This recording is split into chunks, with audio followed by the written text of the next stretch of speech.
Eh ben, Mbengue, c'est une équipe, Mbengue, c'est un projet, Mbengue, c'est diffuser un peu la connaissance des uns et des autres. Voilà l'émission Mbengue. Bonjour à tous et bienvenue dans Mbengue, votre émission qui est une vitrine des réussites de la diaspora africaine et caribéenne. Aujourd'hui, je reçois une grande dame, journaliste depuis une vingtaine d'années. Denise Epote est notre invitée. Denise Epote est la directrice du département Afrique de TV5 Monde. Et c'est ici, dans le 17e arrondissement de Paris, à TV5 Monde, qu'elle a bien voulu nous recevoir. Avant de la retrouver, voici son portrait.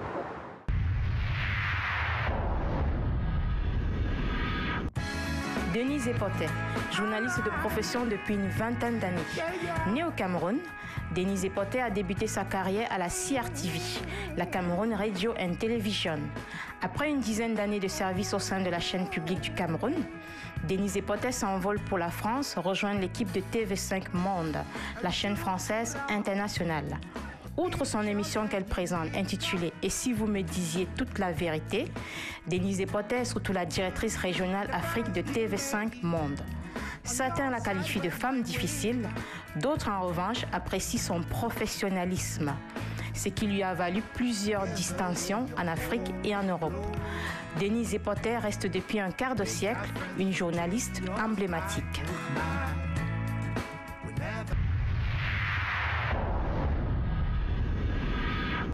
Bonjour Denise Epote. Bonjour. Bienvenue dans Mbengue. Merci. C'est le nom de l'émission. Ça me fait... je suis très ravie de vous recevoir. Et moi, je suis ravie d'être invitée. Vous êtes la directrice du département TV5 Afrique à TV5 Monde. Directrice régionale Afrique de TV5 Monde. D'accord, ok. Nous allons commencer par le début de votre carrière. Vous avez débuté à la CRTV, la Cameroun Radio Television. Quels souvenirs gardez-vous de cette époque? Des souvenirs comme tous les souvenirs qu'on peut garder d'un premier poste qu'on a occupé et d'un début de carrière. Donc, je sortais à peine de l'école de journalisme quand j'ai commencé à travailler à la CRTV. Donc, je travaillais avec mes camarades de promotion. Donc, ce ne sont que de bons souvenirs parce que c'était un début de carrière. En plus, on était pionniers parce que la télévision camerounaise venait de démarrer et on était les premiers journalistes à travailler. Moi, en l'occurrence, j'étais une des premières femmes à présenter le journal. Donc, pour moi, ce ne sont que de bons souvenirs.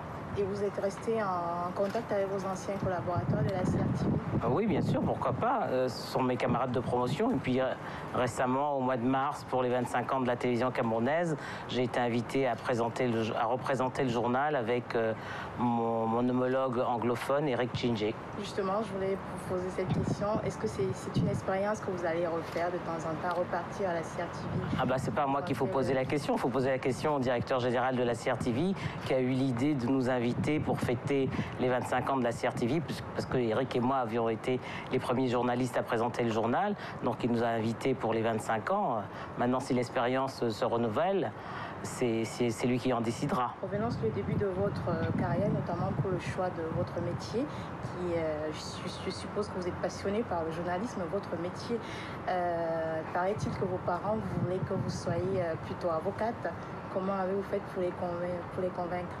Oui, mes parents voulaient que je sois avocat, mais vous savez, je ne pense pas que je sois un cas unique. Chaque parent a nourri un destin pour ses enfants, qui n'est pas forcément celui que les enfants veulent avoir.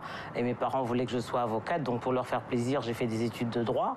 Et après, à leur insu, j'ai présenté le concours de l'école de journalisme et ils m'ont laissé faire. Vous les avez convaincus, en fait? Je ne sais pas si je les ai convaincus, mais en tout cas, au vu des résultats du concours, j'étais la seule fille à être reçue au concours de l'École supérieure internationale de journalisme. Ils n'avaient pas d'autre choix que de me laisser faire, et je pense qu'aujourd'hui, ils pensent que je pense, moi, et je pense qu'eux aussi, ont fini par comprendre que j'ai eu raison de m'entêter. Denise Epote, comment est-ce que vous vous définissez? Comment est-ce que vous pensez que les gens vous perçoivent? Ça, c'est une question qu'il faut plutôt poser aux gens qui me perçoivent, mais moi, je ne peux pas répondre à leur place. Je ne sais pas. Justement, à ce sujet, on a recueilli plusieurs impressions pour demander l'avis à plusieurs personnes, puisque vous êtes quand même connu, notamment dans le milieu camerounais et même africain. On a demandé plusieurs impressions et c'est le micro-trottoir. connaissez TV5? Oui, je connais TV5. Qui ne connaît pas TV5, voyons? Oui, je suis passé dans TV5 en 98, lors de la Coupe du Monde en France, avec votre collègue El Mamoun. Bon, je pense que j'ai dû zapper dessus une fois ou deux, mais voilà. C'est une ouverture sur le monde. C'est ça qui est bien, de transférer des bonnes informations, de nous faire découvrir autre chose. Moi, c'est vrai que c'est au niveau information africaine, c'est vrai que j'apprécie parce qu'ils montrent plus souvent des informations concernant l'Afrique, par rapport à d'autres chaînes. Et c'est vrai que TV5, c'est par rapport à ça que j'aime bien. Et vous connaissez Denise Epotet? Ah oui, je connais Denise Epotet. Je suis camerounaise comme elle. Quand j'étais plus jeune, elle présentait le journal sur la CRTV. Au Cameroun, elle présentait beaucoup d'émissions. Et en plus, mon arrivée ici, je l'ai aussi revue sur TV5. Denise Epotet, c'est une sœur qui était au Cameroun, quand on a inauguré la télévision camerounaise, avait un pôle bien. Non, je ne la connais pas personnellement, je l'ai jamais vue. Ouais, je la regarde pas souvent, mais c'est une bonne chaîne, il y a beaucoup de commentaires qui sont intéressants, tout ça, quoi. Ex-grande présentatrice du journal télévisé à CRTV. Et voilà. Non, à TV5. Et maintenant à TV5. Une dame très classe, j'aime beaucoup. Et au niveau de sa prestation, elle a su nous épater déjà de l'époque où elle était à CRTV, où elle faisait son journal télévisé avec beaucoup de professionnalisme. Et maintenant, elle continue vers d'autres horizons, notamment TV5. Non, très belle prestation, très grande dame. Je trouve que c'est une journaliste qui a beaucoup de talent, qui connaît beaucoup de choses en matière journalisme, qui se connaît dans le métier et qui nous a toujours bien donné l'info, quoi. TV5, c'est un bon divertissement et la dame, là, je la connais pas, mais je sais qu'elle fait une dame bien. Un message à lui transmettre? Moi, je lui souhaite beaucoup de courage par rapport à tout ce qu'elle fait, par rapport à tout ce qu'elle entreprend. Et par rapport à mon pays, je lui souhaite beaucoup de courage. Denise Epotet, elle est longue vie. Et c'est une femme qui nous fait l'honneur en tant qu'Africaine, et en tant que Noire, et en tant que Camerounaise. Et je la souhaite beaucoup de bonnes choses. Qu'elle continue comme ça, qu'elle continue à ouvrir ses horizons. L'avenir est encore devant elle, hein, malgré tout. Écoutez, que ça continue, hein, voilà, plein de bonnes choses. Dans ces temps de crise, faut qu'il continue.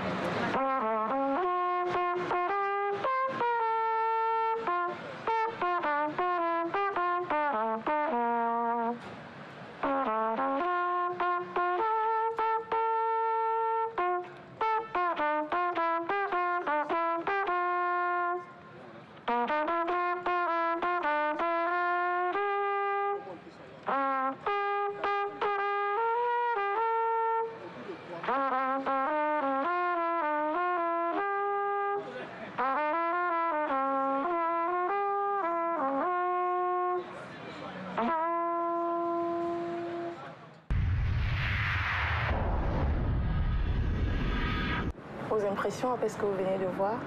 Ouais, c'est plutôt sympathique, oui. Il y a eu deux petites reproches qu'on n'a pas enregistrées. Je pense que vous êtes, on vous qualifie de femme difficile. Qu'est-ce que vous pouvez répondre à cette question? Oui, mais difficile par rapport à quoi? Pas très accessible. Beaucoup de gens disent que c'est pas facile de vous aborder. Je n'ai pas de commentaire à faire, parce que j'en connais d'autres qui disent le contraire, mais c'est tout. Donc, pour moi, c'est sans commentaire. D'accord. Ça fait 30 ans que vous présentez, presque 30 ans, 28 ans, j'ai essayé de compter, 28 ans. Non, j'ai commencé à la CRTV en 80...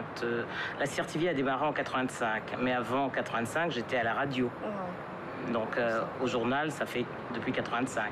Bonjour et bienvenue à Et si vous me disiez toute la vérité, à journée spéciale, émission spéciale. Je vous propose aujourd'hui de quitter les sphères politiques et économiques pour parler de musique avec un auteur-compositeur qui a été révélé au public aux premières heures de l'indépendance. Ça fait 25 ans. 25 ans. Comme la CRTV. Voilà. Ouais, un quart de siècle. Voilà. Et vous avez reçu plusieurs distinctions ici en Europe et aussi en Afrique. La dernière, c'était au Burkina Faso, par le ministre de la Communication. Vous avez été élevé au rang d'officier des arts et des lettres dans le domaine de la télévision. C'est de grands titres, des titres honorifiques. Que représentent pour vous ces distinctions? C'est flatteur, surtout quand ça ne vient pas de, quand ces distinctions vous sont offertes vous sont remises, par des pays auxquels vous appartenez pas, parce que la première, ça a été le Sénégal. Pour moi qui suis camerounaise, donc c'était un honneur d'être décoré par le président Abdou Diouf. Ensuite, ça a été la France, donc c'est un honneur également, puisque je suis franco-camerounaise. Après, il y a eu le Cameroun, le Burkina Faso. Donc ce sont autant de... Et puis la Côte d'Ivoire récemment, après le Burkina Faso. Donc pour moi, ça traduit le fait que dans ces pays-là, ils reconnaissent la journaliste et pas forcément la camerounaise. Et c'est ça qui est important. Donc étant à TV5, pour moi, c'est une reconnaissance de ce que fait la chaîne pour le continent, parce que la chaîne a une dimension panafricaine. Même si à la tête du département Afrique, c'est une Camerounaise, mais c'est la dimension panafricaine de la chaîne qui est mise en avant. Quand la directrice Afrique de TV5 Monde reçoit des distinctions du Burkina, du Sénégal, de la Côte d'Ivoire et de la France, on salue à travers elle, j'allais dire, le travail de TV5.